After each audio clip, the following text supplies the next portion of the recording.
पाकिस्तान के अशांत प्रांत बलूचिस्तान से निर्वासित बलूच नेता मीर यार बलोच ने एक बार फिर दक्षिण एशिया की राजनीति में हलचल मचा दी है।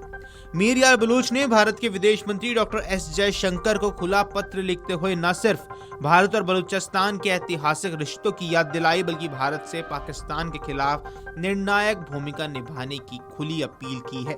ये पत्र ऐसे समय पर सामने आया है जब क्षेत्रीय भू राजनीति, पाकिस्तान की आंतरिक अस्थिरता और बलूच आंदोलन अंतर्राष्ट्रीय चर्चा का विषय बने हुए हैं। अपने इस ओपन लेटर की शुरुआत मीर यार बलूच ने नए साल की शुभकामनाओं से की। उन्होंने कहा कि बलूचिस्तान के करीब 6 करोड़ नागरिकों की ओर से वो भारत के 140 करोड़ लोगों को नववर्ष की शुभेच्छाएं देते हैं। उन्होंने भारत को केवल एक देश नहीं बल्कि सभ्यता, संस्कृति और संघर्ष की जीवंत मिसाल बताया। उनके अनुसार बलूच जनता भारत को एक ऐसे मित्र के रूप में देखती है जिसने हमेशा लोकतंत्र, मानवाधिकार और आत्मसम्मान की बात की है। पत्र में मीर यार बलोच ने भारत और बलूचिस्तान के ऐतिहासिक संबंधों का विस्तार से उल्लेख किया है। उन्होंने कहा कि सदियों से भारत और बलूचिस्तान के बीच सांस्कृतिक, धार्मिक और व्यापारिक रिश्ते मौजूद थे। प्राचीन व्यापार मार्गों के जरिए दोनों क्षेत्रों के लोग एक दूसरे से जुड़े रहे। भारतीय उपमहाद्वीप की सभ्यता और बलूच परंपराओं में कई समानताएं आज भी देखी जा सकती हैं। उन्होंने कहा कि इतिहास गवाह है कि भारत और बलूचिस्तान के संबंध कभी दुश्मनी पर आधारित नहीं रहे बल्कि सहयोग और आपसी सम्मान पर टिके थे।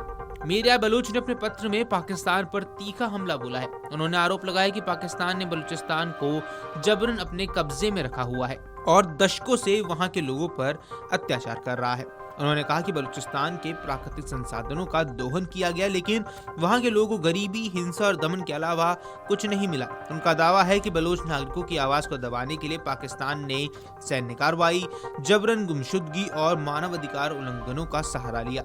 अब यहाँ खुले पत्र का सबसे विवादास्पद और चर्चा में रहने वाला हिस्सा आता है, जहाँ मीर यार बलोच ने भारत से पाकिस्तान को जड़ से उखाड़ फेंकने की अपील कर दी है। उन्होंने कहा कि संघर्ष में बलूचिस्तान का हर नागरिक भारत के साथ खड़ा है। उनके अनुसार पाकिस्तान केवल बलूचिस्तान ही नहीं बल्कि पूरे क्षेत्र में अस्थिरता और आतंक का स्रोत रहा है।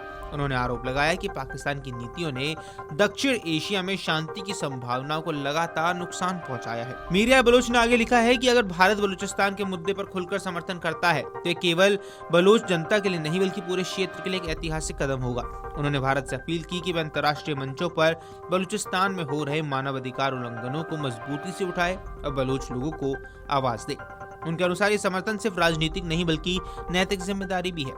पत्र में मीर यार बलोच ने भारत की वैश्विक भूमिका की भी सराहना की है। उन्होंने कहा कि आज भारत एक उभरती हुई वैश्विक शक्ति है जिसकी आवाज दुनिया सुनती है। आर्थिक, कूटनीतिक और सैन्य स्तर पर भारत की ताकत बढ़ी है और ऐसे में भारत अगर बलूचिस्तान के पक्ष में खड़ा होता है तो इससे अंतर्राष्ट्रीय समुदाय का ध्यान इस मुद्दे पर आएगा। उन्होंने उम्मीद जताई कि भारत लोकतांत्रिक मूल्यों और मानवाधिकार के आधार पर सही फैसला लेगा। इस खुले पत्र को बलूच आंदोलन के संदर्भ में एक बड़ा राजनीतिक संदेश माना जा रहा है। जानकारों की माने तो मीर यार बलोच का यह पत्र पाकिस्तान पर आंतरिक दबाव बनाने की रणनीति का भी हिस्सा हो सकता है। वहीं दूसरी ओर भारत के लिए संवेदनशील कूटनीतिक मुद्दा है कि भारत आधिकारिक तौर पर पाकिस्तान के आंतरिक मामलों में हस्तक्षेप के आरोपों से बचता रहा है। फिलहाल मीर यार बलोच का यह खुला पत्र सोशल मीडिया और राजनीतिक हलकों में व्यापक चर्चा का विषय बन गया है। ये पत्र न केवल भारत पाकिस्तान संबंधों की जटिलता को उजागर करता है बल्कि ये भी दिखाता है कि बलूचिस्तान का मुद्दा आने वाले समय में अंतर्राष्ट्रीय राजनीति में और ज्यादा मुखर हो सकता है। Video desk Amar Ujala dot com. अगर आप ये वीडियो YouTube पर देख रहे हैं तो हमारे चैनल को सब्सक्राइब कर बेल आइकन दबाएं और Facebook पर देख रहे हैं तो हमारे पेज को लाइक करें। अगर आप ये वीडियो YouTube पर देख रहे हैं तो हमारे चैनल को सब्सक्राइब कर बेल आइकन दबाएं और Facebook पर देख रहे हैं तो हमारे पेज को लाइक करें।